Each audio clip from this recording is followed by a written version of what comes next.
Good morning, everyone.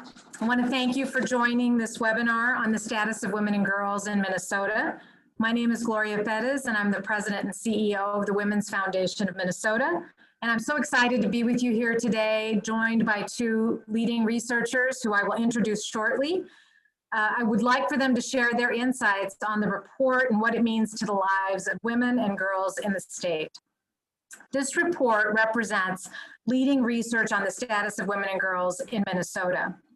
At the Women's Foundation, we've been investing in research since our inception.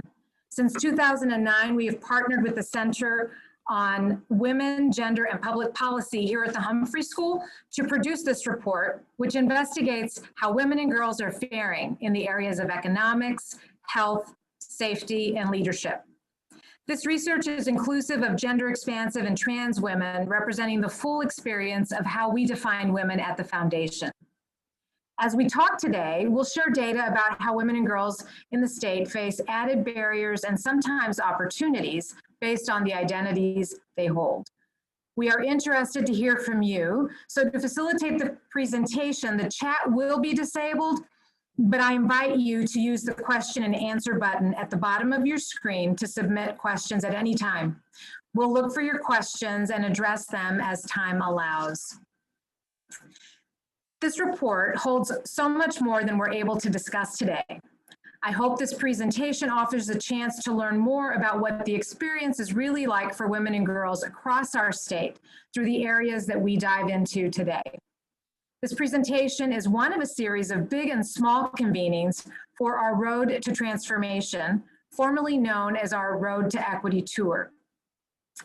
Our Road to Transformation will take this data in research, bring it directly to communities to hear how it resonates with the experiences of community folks, to hear what stands out to them, and to hear their ideas for solutions.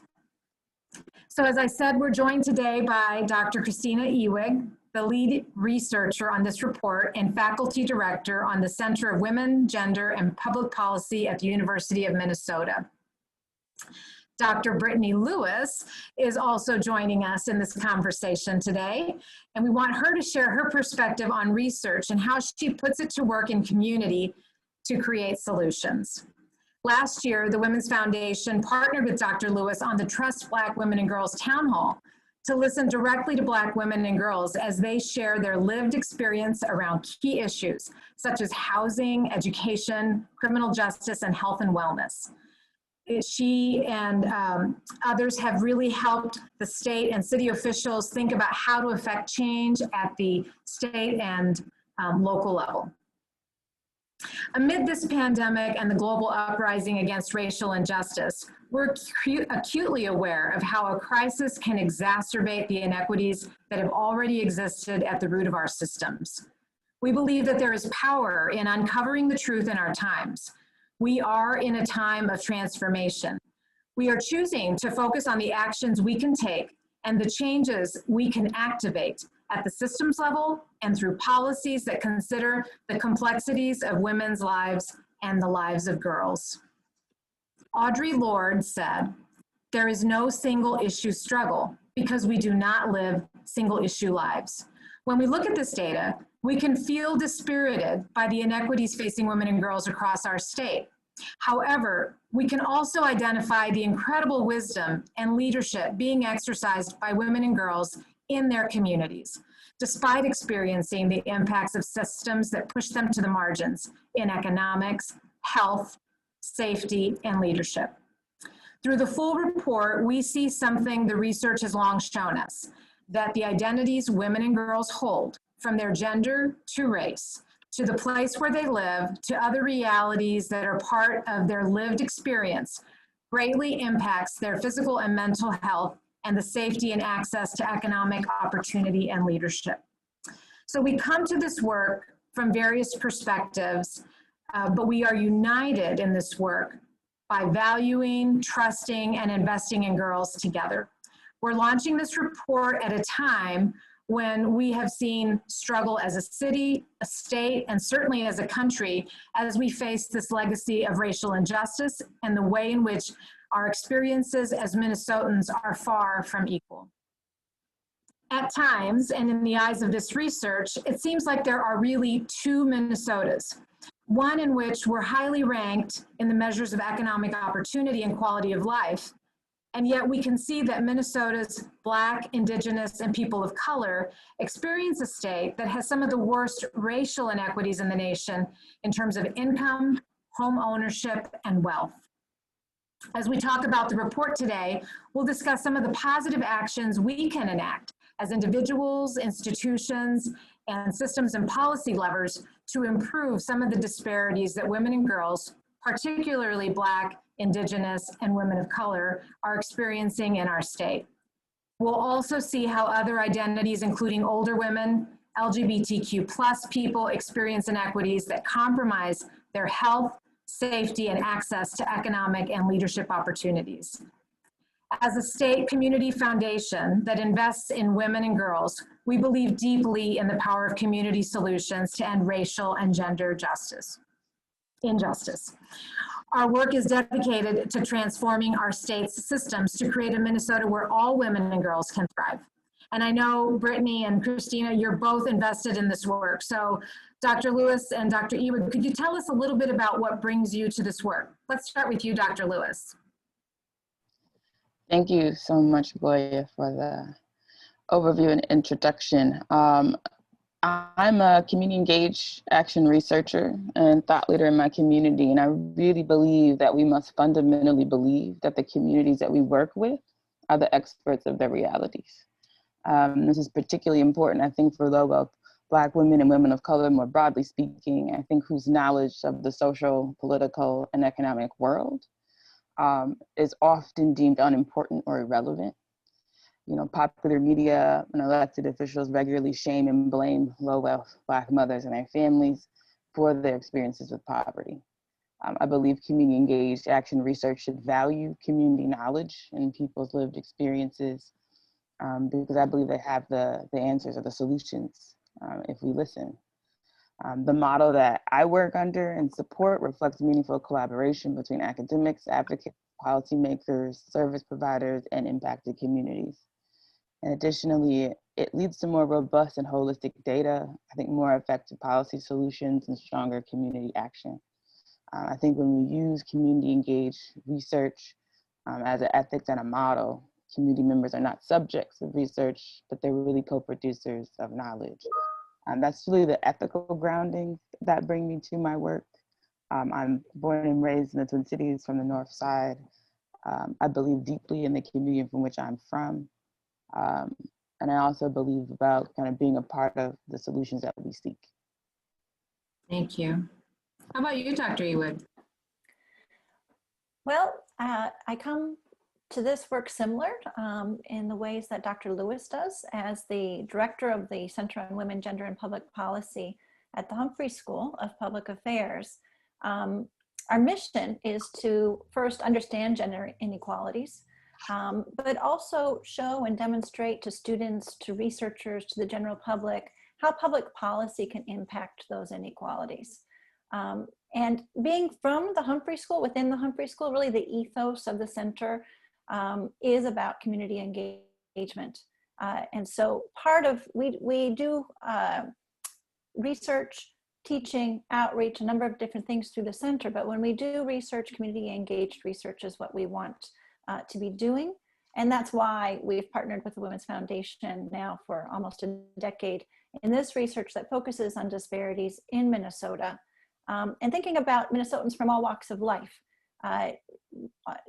with multiple kinds of backgrounds and experiences, and looking carefully at what those intersecting kinds of inequalities that they may experience impact the gender inequities that they also experience. Thank you. For those who are unfamiliar with the Women's Foundation of Minnesota, we are the first statewide women's foundation in the country. We were founded in 1983 by a diverse group of activists, philanthropists, and community organizers representing a variety of identities and experiences living across our state. This was in 1983. They were concerned at that time that less than 3% of philanthropic dollars statewide were going to serve the needs of girls and women. 37 years later, we know that the percentage is actually not much better. And in fact, 0.5% of funds go to women and girls of color. So today, the Women's Foundation of Minnesota makes $3 million in community investments annually. 60% of our grantee partners are led by women of color, and 80% of grant making goes to programs working with and for women and girls of color across Minnesota. In addition to funding nonprofit partners that provide critical services and support to women and girls, the foundation is investing in systems change. From the beginning, we knew that we must invest in research like the one we're talking about today, and investing in developing policy that transforms systems and enables women and girls to reach their full potential. We know, and it's been in the news, that while Minnesota is #1 in a lot of things, like education and economic opportunity, that is not true for every Minnesotan. And we have this graph, this intersectional equity framework that we use in our work, in our programming and design and evaluation of grants. We know that women and girls' experiences with education, healthcare, employment, and wages are impacted by her gender, race, place in the state, or additional identities. And when we disaggregate the data, as we do in this report, we see how multiple identities held by women and girls have lifelong consequences that impact her health, safety, and economic security, literally life and death issues. Using the term coined by the lawyer and scholar Kimberly Crenshaw, the Women's Foundation developed this intersectional equity framework to illustrate how intersecting identities of individuals and communities impact their systemic access to opportunity, well-being, and equity. Through our work, we see the power and vision and value in individuals and communities most pushed to the margins. Their lived experiences with systems make them experts in identifying the community-specific solutions. They know best what they need. Solutions live in their communities, and the more we value and invest in their leadership, the better those solutions will be.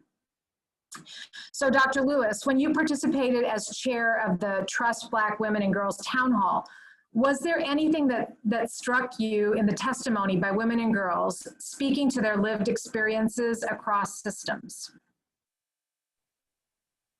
Yes, that was a powerful event, a year-long process that really aimed to amplify kind of the daunting realities that Black women renters, homeowners, mothers, caregivers, educators, and healers are experiencing in Minnesota. And I think most importantly about that event, it was Black women in themselves coming to develop solutions to those realities. And they were positioned in front of commissioners. And in the context of this event, commissioners were folks within a relative position of power across state or county agencies to actually influence that work. And I recall one quote that a particular testifier stated, and I wanted to share it with you all. This testifier stated, "Seeking housing was unaffordable, let alone trying to maintain housing from landlords that will nickel and dime you every chance they can get. I now live in a house that I have rented since 2009 with my mother and my kids, but at what cost? $2,025 a month. How much does your right to live a stable, affordable life cost? I just have had this feeling lately that I'm experiencing what it means to be renting while Black." So the testimonies that were featured during the town hall on 4 different issue area panels, as Gloria mentioned, housing, criminal justice, education, and housing, really illustrated how the lives of low-wealth Black women and their families are being mediated by systems that deny them humanity and often wield more power over the quote-unquote choices made available to them. These were some really, really powerful testimonies. We cried, we laughed, we kind of held space for one another. We talked about postpartum depression. We talked about the rise of Black girls in the juvenile justice system and the trauma that Black mothers are experiencing every time their children leave the door or leave the home and not wondering if they're gonna come back. It was a powerful event, but it was also very intentional. as we also explored some solutions to much of, I think, what Black women and girls were experiencing and continue to experience today. Thank you for bringing that voice forward. That's very powerful.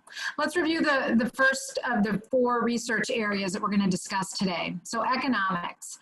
Economic security is not just a condition for survival, but a lever through which women and girls can thrive. Researchers and community leaders are likely not surprised by what we see in terms of economic and health impacts that often point to inequities across our systems. The research highlights impacts of what we identify as systemic racial injustice across our systems. That includes healthcare access, underlying conditions, job security and wage and benefits, who goes to college and enters the pipeline for jobs that earn a good living, and in effect, who is set up to use the building blocks to wealth creation that include home ownership and the like. From your research, Dr. Ewig, why are we seeing women and Black, Indigenous, people of color, women in particular, experiencing more severe impacts right now? Well, I can give you a little bit of a preview of some of the research that I've been leading over the summer by the center, separate from this status report, that is on the impact of COVID-19 on Minnesota workers. And there we can really see a disproportionate impact and a distinct impact along gender as well as race and ethnic lines. When we think about women, what we've discovered is there's been really a dual vulnerability across the board. We see more unemployment claims by women in the state. When we then look by race and ethnicity, there's a greater number proportionally to their population among women of color, Black and Indigenous women and women of color. But for those women that are working, they are more likely to be in the high risk essential workforce. So either they're facing risk on the job, risk of contagion with the COVID-19 virus, or they are facing layoffs. And so we're seeing some, and in both of these areas of vulnerability, we're seeing a disproportionate number of women of color. Mm-hmm. We see in this report that women's economic security intersects with every other issue in a woman's life. Isn't it true that occupational clustering is a real part of that? It is. So, and we can connect this right to that dual vulnerability that I was just speaking to under COVID-19. So the graph here is taken from our status report this year, the 2020 report, and it shows 2-year certificates in a range of different kinds of occupational categories. And you can see with the purple line and the graphs on the right-hand side in particular being more women that are in the very far right of your screen, you see more in the health professions and related programs, followed by personal and culinary services, actually just to the left of that. So both at 86% women pursuing these degrees. This pretty much translates into the workforce where we see high concentrations of women in these occupational categories. And when we think about the impact of COVID, this is exactly what we saw in terms of that dual vulnerability that I just mentioned. So of course, things like beauty shops and restaurants closed, and those are the women that we see principally being laid off, while health professions and related programs make up part of the most critical part of our essential workforce in the time of this virus. Meanwhile, though men tend to be concentrated in construction trades, mechanics, etc. Those areas were also considered essential work, but they were low risk and are low risk. So this real duality we can see beginning with choices that are made in terms of what occupations to pursue. And this also leads into the gender wage gap. Yeah, absolutely. You know, one of the things that we heard through some of our grantee partners, I'm thinking specifically about one that is the Hmong American Partnership, that we found through our Girls Best program. What they're doing with young Hmong girls and women is mentoring and providing internship opportunities and stipends, financial literacy training, and career exploration, precisely to help level the playing field for this particular group. So if we're gonna really level the playing field, we have to take every community and assess what their particular barriers are and address them directly. So nationally, we recognize Equal Pay Day, which was on March 31st this year, and that typically lines up most with white women's earnings. At the foundation, we also recognize the Equal Pay Day for each of the communities represented here. Native American Women's Equal Pay Day, for instance, isn't until later in September, the 23rd. And we argue in our work that we need to center the earnings of Latina and Native women on this chart, who earn 54 cents on the dollar. Somali women earn even less and must work twice the amount of time, 2 years, to earn what the average white man makes in a year. So we center their experience in fight for equal pay as our finish line. And unfortunately, this statistic is not getting any better. The gender wage gap in Minnesota hasn't narrowed over the past year. What would you say about that, Dr. Ewig? Well, I would say that in this graph that you see here, it's a good example of how when we do our research for the status report, we're really focused on the specifics of Minnesota. So we have here the typical race and ethnic categories that we usually pay attention to nationally, but we also pull out the largest ethnic groups in the state. So Asian, Indian, Hmong, and we separate out African American and Somali. And it's important to do that because we often have ideas about particular groups being better off than others. For example, the idea of Asian Americans being the model minority. But when we break up the data and then see that Hmong women are among the lowest paid, 55 cents on the white male dollar, we really begin to understand our local reality a lot better. So if we take this wage gap, a lot of things contribute to it. On the one hand, there's the occupational clustering that we mentioned before. There's other factors that go in. People might say, well, this may have to do with education. It actually doesn't. We know that over time and with greater education, the gap actually expands between men and women. And over a lifetime, women in Minnesota are estimated to lose more than $400,000 in lifetime earnings due to the gender wage gap. Thank you for sharing that. Let's look at the next slide. Talk to us a little bit about the cost of childcare outpacing income. Yeah, so, you know, one of the big reasons for the gender wage gap over the life course is because women will take time out of the labor force in order to take care of children. And it may make complete sense in a family in which you have two breadwinners for the one that earns a lower wage to take time out of the workforce or to work part-time when the cost of childcare may actually be more than that salary, that second salary that they may be making. For other parents, it may not be an option. You may be the single breadwinner and you're not able to take that time out of the workforce.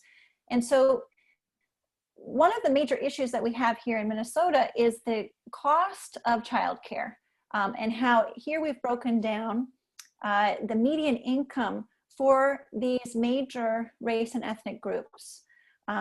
We didn't have enough granularity in the data to break down the immigrant groups that I mentioned before. However, we see that for the median income of both Latinos and Native Americans, child care for single mothers in those categories exceeds 100% of that median income for those groups.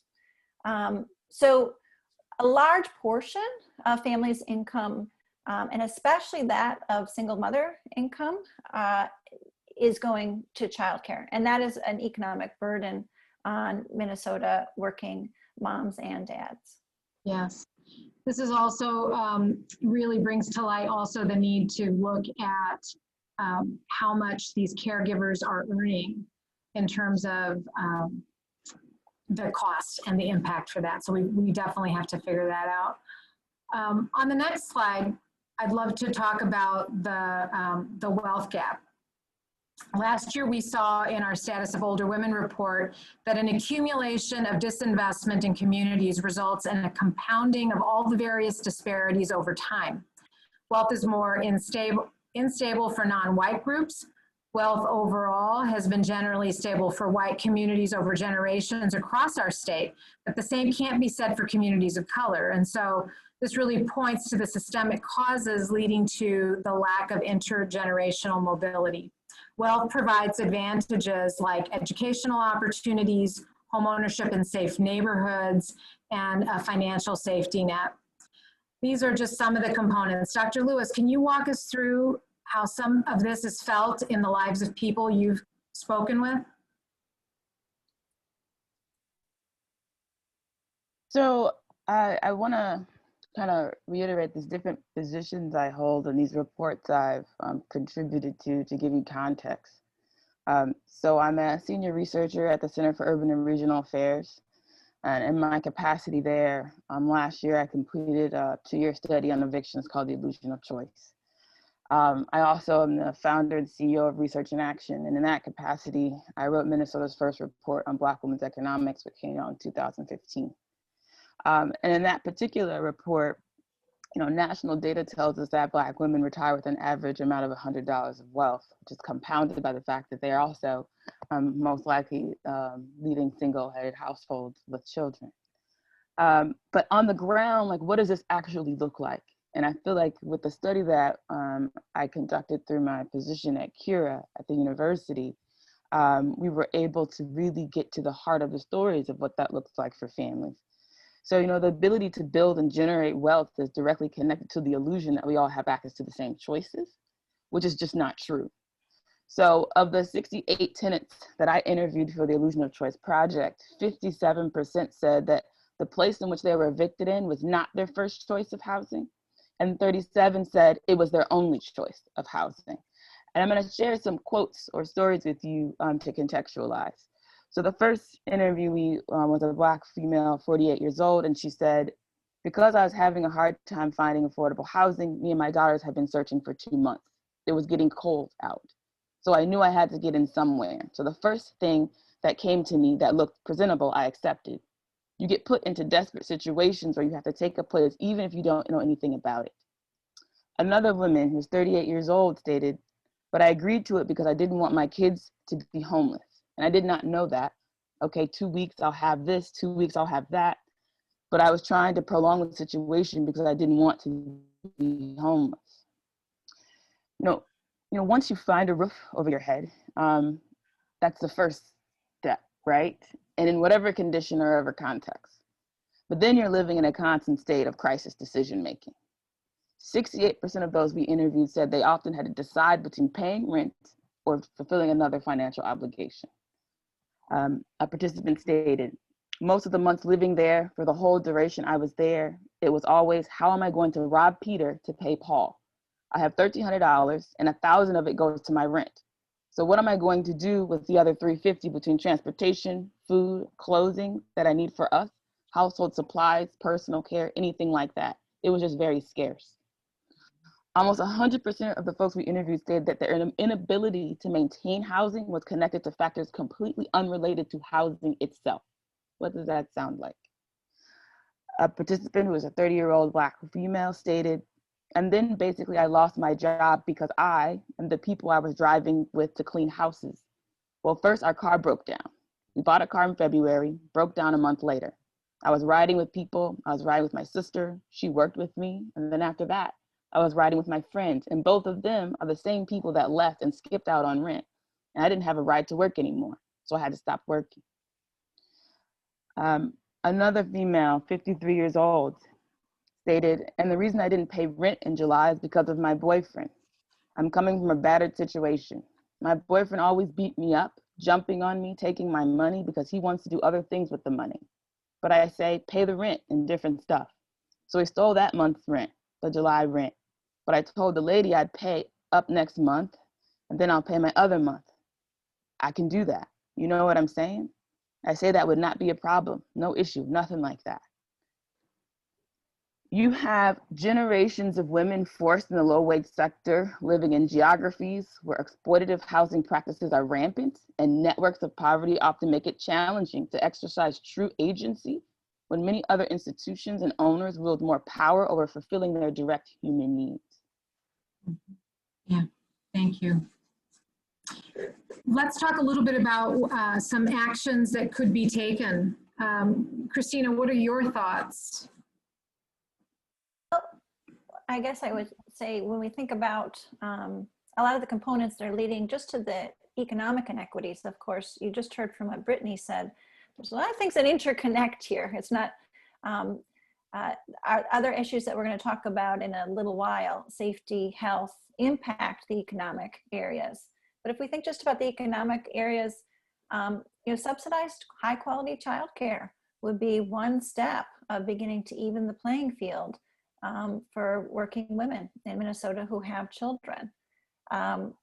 Another is the value we place on different kinds of work. Minnesota does have some pretty strong pay equity legislation, but it applies to the government and not to the private sector. But valuing work that we consider to be feminine, which then ends up being lower paid, and bringing that up in terms of the value that we place upon it. Another action item that I would say is, and what we're certainly seeing in the research we're doing, we've been doing this summer on gender and COVID, and we'll be releasing that report in the next few weeks, but the importance of unions. So those folks that are working in unionized workplaces have better social supports because their unions have advocated for those. So those would be some things that I would point to in this section. Yes, thank you. One of the investments that the Women's Foundation has made is in a Young Women's Initiative, which is a statewide initiative, and working with young women to get them into non-traditional fields, identifying high-wage job opportunities for them, investing in them now, not just for their career pathways and educational pathways, but to help them identify solutions to the problems they see in their community. Giving them that sense of agency is one of the things that we have done as a foundation. The other is, through our funding, we have made grants to, for instance, a high school program in the Iron Range where through M-State in Moorhead, young women are being enrolled in non-traditional fields. And so that is, in fact, a focus on STEM and non-traditional fields, I think, is going to be a real game changer.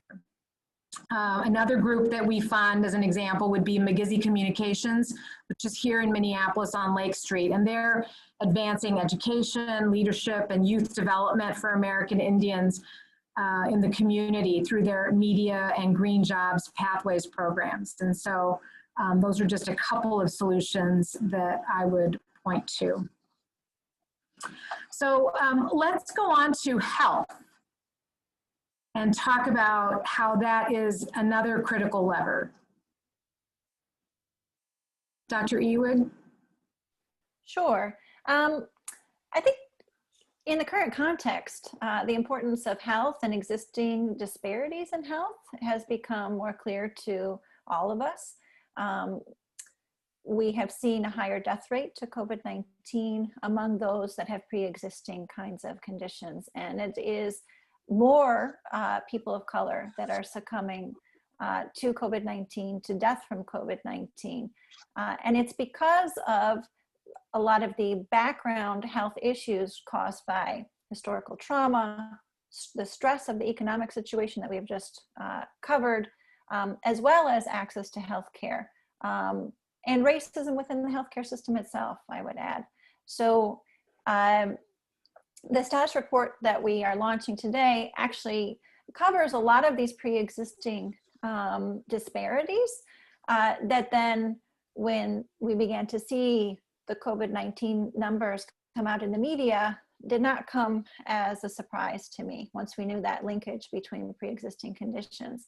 If we look in Minnesota, for example, Native Americans, even though Minnesotans and in general, and women in Minnesota in general, have a lower mortality rate from heart disease than women in other states, Native Americans have a 50% higher mortality due to heart disease than white Minnesotans. When we look at women of color, so Black women, women of color, Native American women, they're at a greater risk of dying from certain kinds of cancer than white women. And we also see higher rates of stroke, especially for women in general compared to men, with much higher rates for African Americans and Asians. So this kind of tells us that we've have some really important health disparities that cross gender and race simultaneously, and then help us to understand why this crisis now is so dramatic, especially in communities of color. Right. Now, Dr. Brady, you might, or Dr. Lewis, you might want to add, but I'll just say that the other thing that we've noticed in this particular moment in time is that mental health continues to be a critical issue and a growing issue in our community related to the trauma that people are experiencing, and not just the trauma of our racial uprising here in the community, but also related to just the economics and the poverty that people have been living in. Dr. Lewis, anything you'd want to add here before we move on? Yes, you know, I agree with you 100%, Gloria. Like my colleague, you know, Dr. Joy Lewis said, you know, with post-traumatic stress, unfortunately, there's no post. And I think that we need to kind of acknowledge and realize that. In the Illusion of Choice report that I made mention of prior, 40% of the folks we interviewed were actually receiving some kind of mental health support prior to being evicted. 10% stated they should have sought it out afterwards. I think this matters a great deal. I note to folks all the time, as someone who is an urban housing economic development scholar, it's never about the house. You know, it never really was. I also think when I reflect back on the Minnesota Trust Black Women and Girl Town Hall work and the health and wellness panel specifically, in addition to talking about postpartum depression, overdiagnosis or misdiagnosis of Black children within our education system, and or the lack of financial support for what we consider to be non-traditional healers, i.e. folks that do not have a degree, and how much that work is needed. It's compounded because you're also looking for culturally relevant services and support that you can relate and connect to. So I think this question of mental health resources and also acknowledgement of mental health, the need to even discuss it, dehumanize the question around mental health, is still is a huge issue across communities of color and for women of color and their families specifically. Through our grantee partners at the Women's Foundation, that is an area of investment for us, and looking at women and girls on a holistic level and investing in programs that support them through a whole variety of, you know, building healthy relationships, being physically active, understanding the implications of health for them. So, another area that I want to move to is safety. And overall, we know that violence is a reality for too many women and children in Minnesota. And in this time of COVID, we've heard that home, which is where we're all supposed to be sheltered in order to stay healthy, isn't always a safe place. Dr. Ewing, what are you seeing?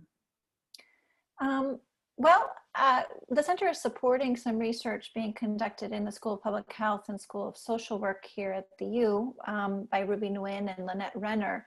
And they're still sorting through the data. They're using a number of different sources of data to estimate what kind of impact we've seen of domestic violence during COVID-19. So quarantine in particular could have created greater tensions within households, but it also means that it's possible that you would see fewer calls because people would be more concerned about making a call when they're in a more enclosed environment due to the quarantine.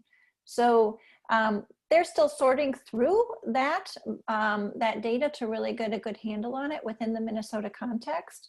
But we do know pre and post COVID, there has been a long-term issue in terms of more demand for services related to domestic violence than we actually have the services to handle in the state. Mm-hmm. And at this particular time, as we were talking with some of our grantee partners impacted by COVID, they really were concerned about children having to stay home, and often the teachers and social workers in schools being the ones identifying any vulnerability. They are not in contact, had not been in contact with students, and so that was a real concern. And then also through some of our grantee partners serving the LGBTQ youth, their concern was that many of them would be having to move home, which for many is not necessarily a safe place. And so we don't know what the impact of that will be, and want to continue to support our grantee partners who are looking at offering safe housing away from abusers, providing financial assistance and basic needs, and connecting victim survivors with culturally appropriate, linguistically appropriate services. Yeah, I think that the focus on LGBTQ youth and homelessness is important. That extra, or they have often added concerns within the household, as you mentioned, Gloria, that then leads to homelessness. So we do have 22% of Minnesota young people that experience homeless identify as LGBTQ+. That's data that we get from the Wilder Foundation in a regular survey of homeless youth, homelessness that they do. And there was a question that we had in the question and answer here. What about other gender identities?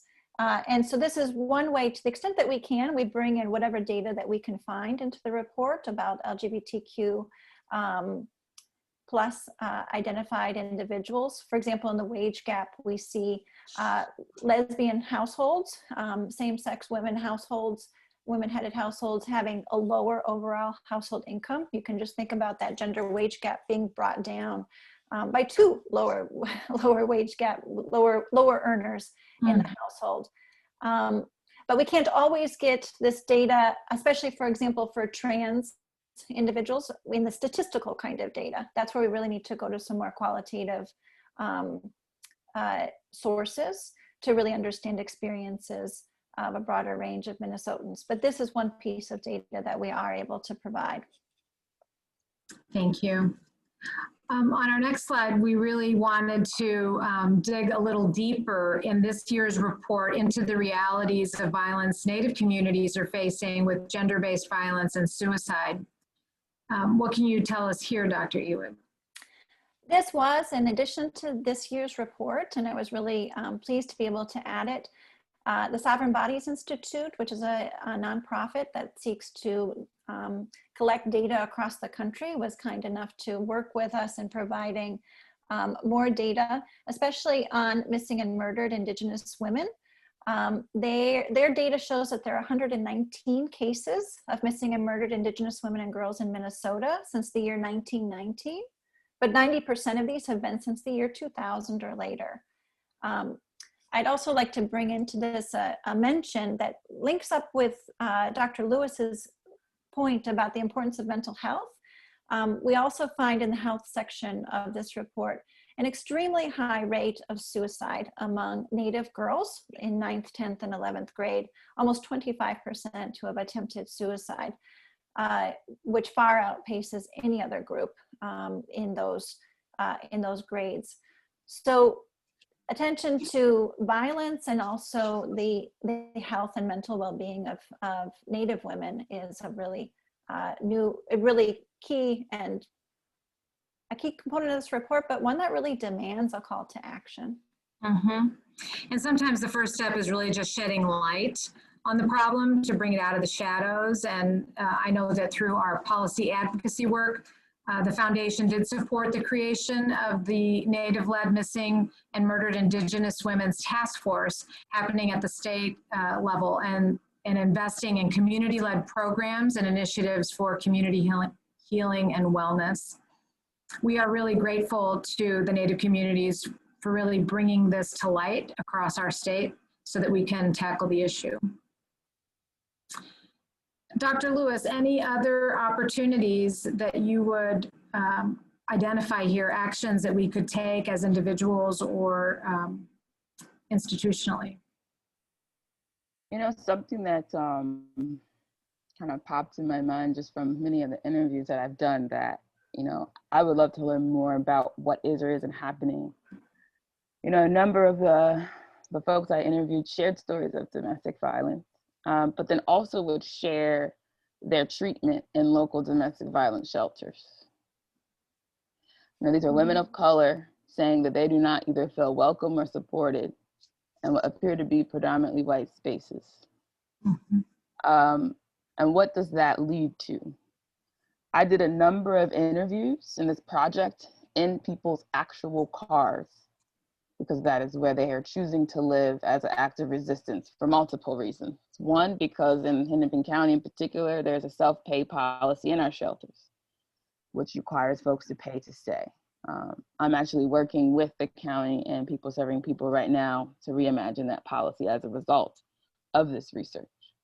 But also, you have women going either back to their abusers and or unsafe housing contexts where they're couch hopping and placing themselves and their children in, you know, unsafe contexts because they don't feel safe or comfortable being open and honest in some of these shelter spaces. I would be more interested in exploring what that looks like. And a part of me doesn't believe it's necessarily a practice or policy change, it's about culture change. Let's just be really honest. When I do my engaged research, we believe in mixed method research, but I'd also argue in community-based solution making. Every recommendation that came out of our reports came from actual participants themselves. I was not aware that self-pay was a policy in Hennepin County prior to, until sitting in folks' cars, and I'd have someone tell me, after I get off work, I'm gonna go pick up my children and we're gonna get back in this car. You know, and one of the pieces I feel like we haven't explored on our end enough is what is happening in the very few domestic violence shelters that are available in this area, and how they're representing different women, and if it's being addressed and in what way. Your story really points to what we believe, which is to center the communities most impacted in the solutions and investing in their wisdom and leadership. Because we really do need to hear what the experience is, what are the cultural barriers that women and girls are experiencing when they're in shelters. One of the programs that we invest in that I think does a very wonderful job with that is Casa de Esperanza, as an example, where they are working, you know, with and it is led by a group of Latinas who are very in tune to the needs and the culture of the women who are not only being served through the shelter, but also the innovation with CASA is that they are working with boys as well as girls to look at how they are being socialized in gender norms. And so definitely something that we can continue to look at. Let's talk now about leadership.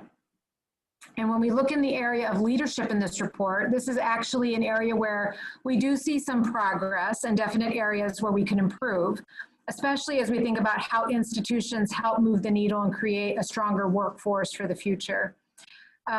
We've all seen remarkable leadership on the front lines here in Minneapolis and at the center of the movement in climate change and in racial justice and in community policing.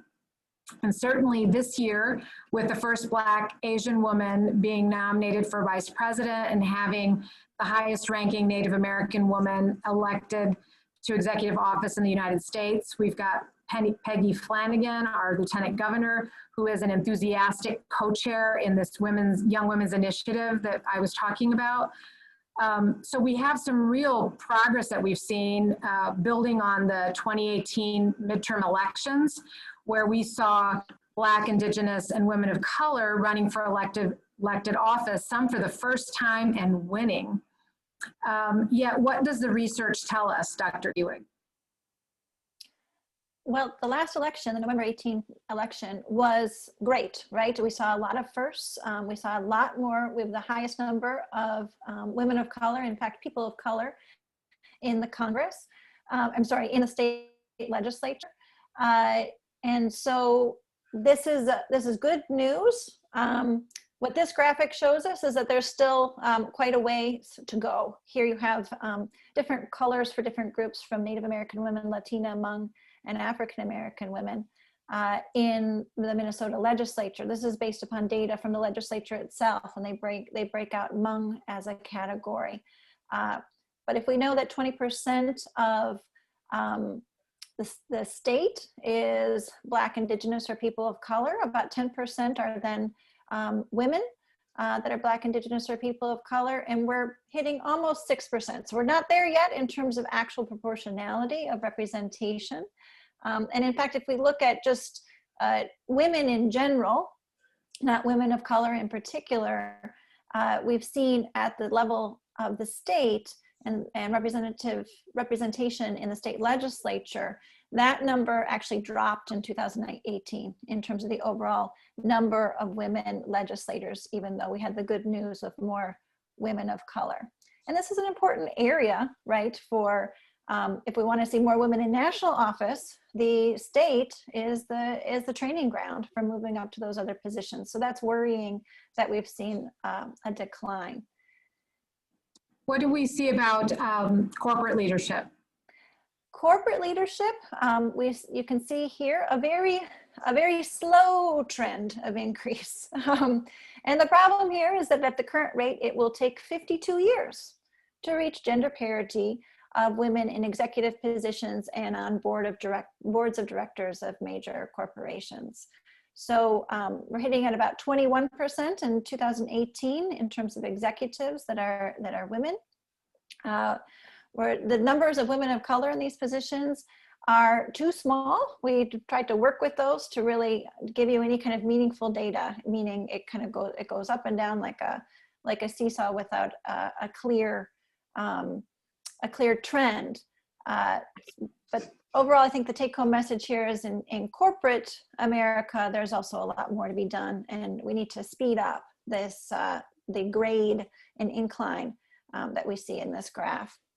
One of the things that, thank you for that. One of the things that we've seen here at the foundation is we have been able to enlist corporate leadership through our Young Women's Initiative to partner on an executive council with the young women, creating pathways for opportunities, for internships and mentoring, and really building their understanding as corporate leaders of how they need to prepare themselves for the voices of young women and a diversity of them to be entering leadership positions. So in terms of solutions, I think it really is about actions that we could take, like through YWI, are building that pipeline, as you mentioned, Dr. Lewis, focusing on creating culture change within the existing institutions, diversifying the fields and opportunities, pathways for women to not be overrepresented in those low-wage, undervalued fields. Other things that you might offer, Dr. Lewis? I mean, the third thing that popped in my mind is, when I think about leadership and progress, I think about kind of economic leadership. Mm-hmm. And in the 2015 report that I wrote, we talked about this kind of poster child effect of Black women outpacing their peers, growing businesses, but then they don't retain or expand those businesses at all.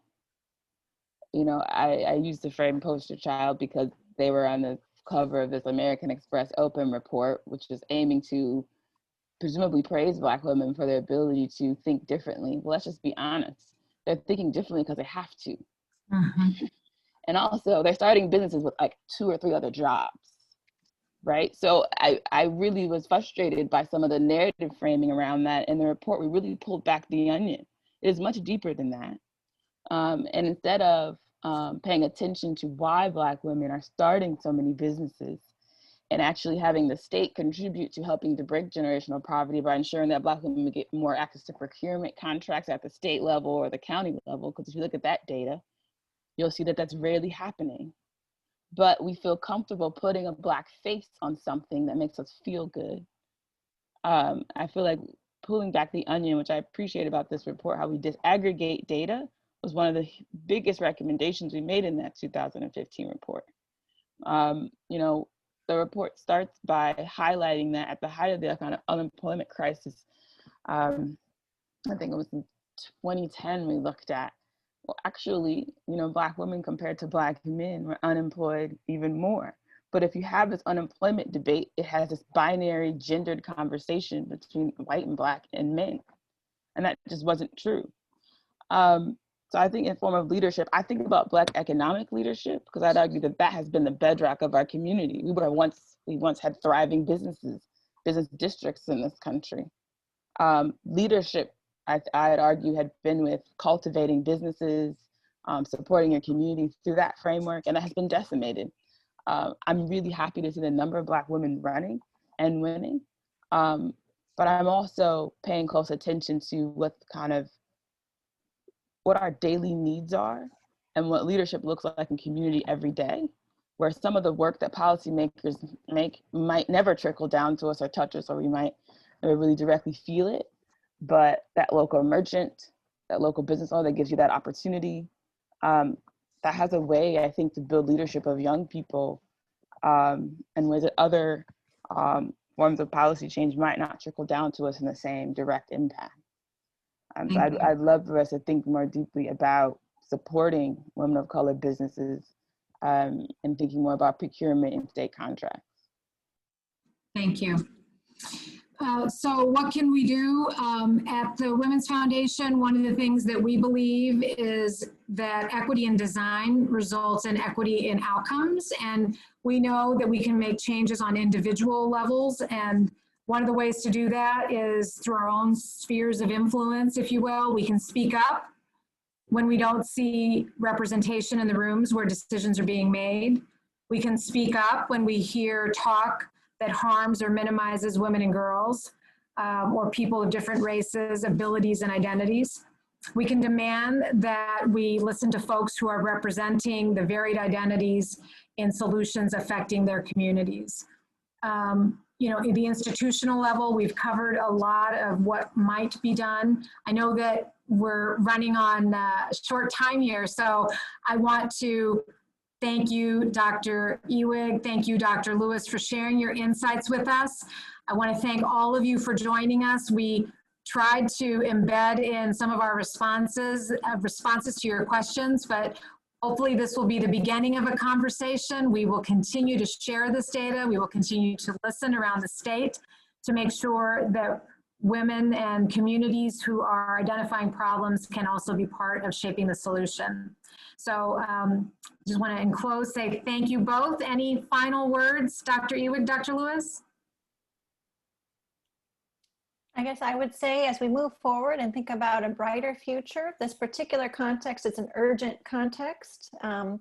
We've called this webinar The Urgency of Now. It's urgent in terms of the impact of the COVID-19 virus. It's urgent in terms of the racial disparities that have come out in terms of policing and COVID in our Minnesota context. And we need to think about how do we walk out of this with opportunity by creating an infrastructure that allows everyone to succeed rather than dwelling in the difficulties that we all do face, which we have to deal with, but let's think about it collectively as an opportunity to make change for the better. Thank you. Dr. Lewis? Yeah, I would love to thank you all for inviting me to join in this conversation. And I want to quote Dr. Cornel West really quickly. he made a statement that I love so much. He says, we don't need lukewarm folks. We don't need summer soldiers. We need all season love warriors. I absolutely love that. Everything about what we need right now, we're naming the politics of white supremacy openly because it's in our face and we can't ignore it. But when Dr. Cornel West makes that statement, in short, he's saying we have to go beyond this kind of fake woke politics like social media activism to think about strategic solutions that address systemic inequities, a vision for equity that looks for solutions that work collaboratively with community. And we have to stop doing things to community and do it with them. And for the first time, there are a lot of folks kind of engaging in this work and questioning for the first time. And we're gonna make mistakes along the way. But as Christina mentioned, the time is now. We have an opportunity to do it better and show up in our more authentic, true selves if we give each other that grace.